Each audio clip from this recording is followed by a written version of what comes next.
Hello and welcome. I'm Trevor Maurice of LearnClassicalGuitar.com, and this is another lesson for your technique. And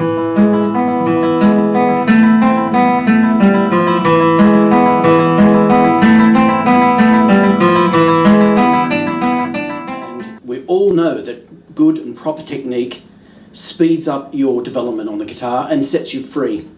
Now, so how can you improve your technique today? What are we going to do today? And that's how to sit and hold the guitar properly. Because if you can't do that, it will affect everything you need to do on classical guitar after that. And if you can't do it, it could lead to a high level of frustration, and you may even want to give up. So we want to get it right from the start, and that's basically the very first lesson. The very first thing you should do is know how to sit and hold your guitar. Now don't worry, I know exactly how you feel and I'm here to help. I've got 30 plus years experience under my belt of playing and teaching classical guitar, and I can get you on the right track quickly, and I'll just go through everything for you step by step so it becomes easy. And by the way, after the lesson, go over to the free portal where you can see the other lessons and download PDF guides and other resources and even more detailed videos on these technical studies. It's free, so I suggest you go over there and join that, and you can get all those lessons for free. Just one more thing before we start. In studies it's been shown that if you practice a skill, any skill, for just 18 minutes a day, and you do it proper practice, I mean, concentrating, doing the right type of practice, that you'll be better than 95% of people in the world at that skill after just a year. Now, can you imagine playing for your family or your guitar buddies in a year from now, and you just blow them away with your skill and your musicianship? Now, that's an exciting thought, but it does take effort, it does take application, but it's not a huge amount. Like, you don't have to sit there and do hours and hours and hours a day. Okay, so let's start on today's lesson, how to sit and hold a guitar. Okay, the first thing I'm going to do is I'll stand up. I've got my guitar. I'm going to sit down again. And I just put it on where I've got the between the upper and the lower bouts. I'm going to rest that. I'm playing right-handed, so I'm going to place the guitar on my left knee. Now, you can either use a footstool or you can use one of those ergo things that you put on the guitar itself, so it just sits on your leg, so you don't have to raise your leg. I'm quite used to raising my left leg with a footstool. I'm comfortable using that, so I'll use that today. So when you put the guitar on the waist of the guitar on your left leg, so that on the waist is between the two bouts, the upper and the lower, you've got one point of contact. The base of the guitar touches your right leg. The guitar itself slides back slightly towards your body. It's not sort of flat, you're not bringing yourself forward. You're sitting with a straight back, and the guitar just comes back to you a little bit. So it's just leaning back a bit, probably about that angle towards you. Okay, so when I've got that, I've got 1, 2, 3 points of contact, which can make the guitar very steady. And once I put my right arm on the guitar, I put it in line with the bridge. Now, this is the bridge where the strings are tied off at the end. Once I put that arm there, just in line with the bridge, I've got a 4th point of contact, and the guitar is quite stable. And that's what we're looking for. We're looking for stability. It's now stable, and then when I add my left hand, which we'll do in a moment, and you'll see, it's even more stable. So this is good. I can actually just approach my guitar now without playing those, just the strings.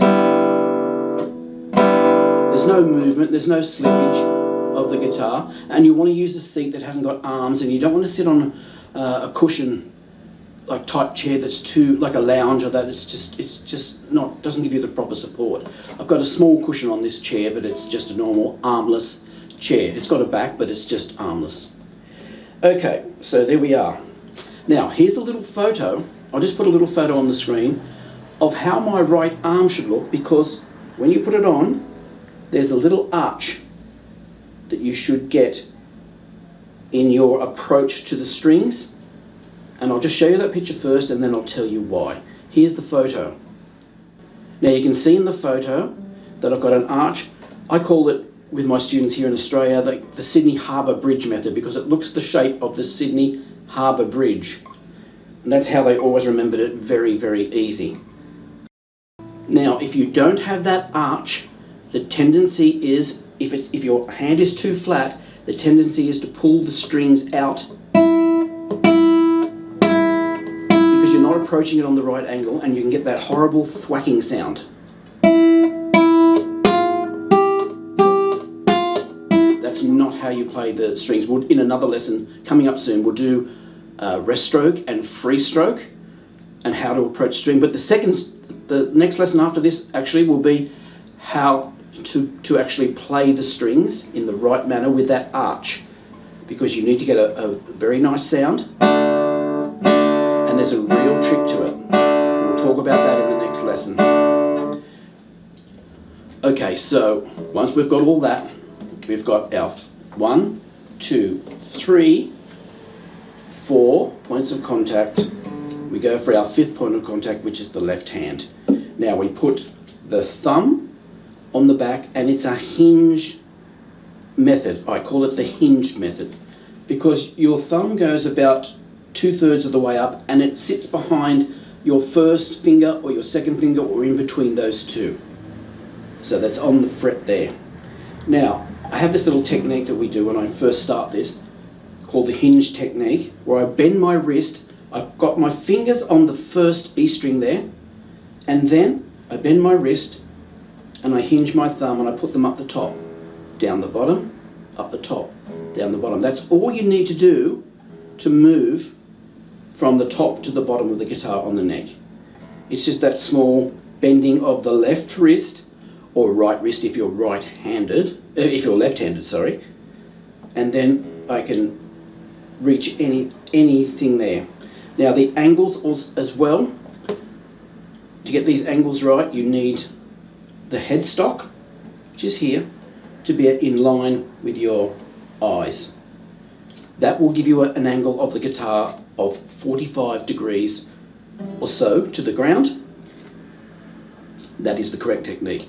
Now we've got all these points of contact. 1, 2, 3, 4, 5, and here's a C chord.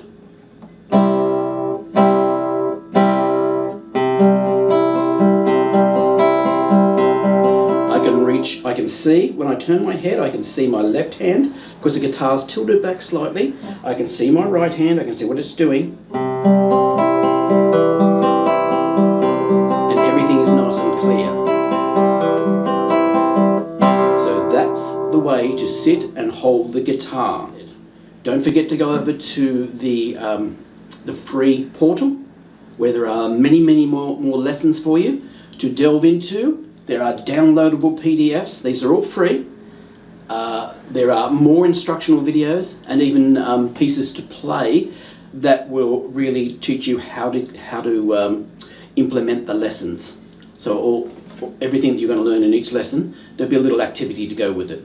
So a little lesson that goes with it there. We don't really need it for how to sit and hold a guitar, although I do have a download for pictures just to show you what to do. So just a quick reminder. So there it is, how to sit and hold a guitar, and I'll see you very soon for the next lesson. See you.